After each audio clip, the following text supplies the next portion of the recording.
So this workshop is very discussion-based, and so we want to lay down a few guidelines before we start. Be fully present and willing to participate to the extent that you feel comfortable. Take care of yourself and others. Be open to and encourage new and different perspectives that you may encounter. We're at the UMD Diversity Summit. Oh, okay. Yeah. Well, your English is very good. What does that mean?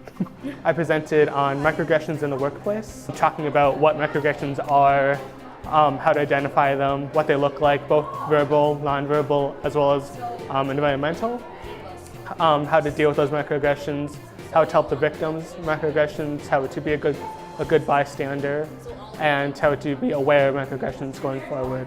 Kind of the biggest educator that someone can have in school is their own peers. Having a peer-only session also allows them to be more open with their opinions, more comfortable with the audience around them, because many of us knew each other already, and so kind of the ease of conversation kind of increased in that aspect.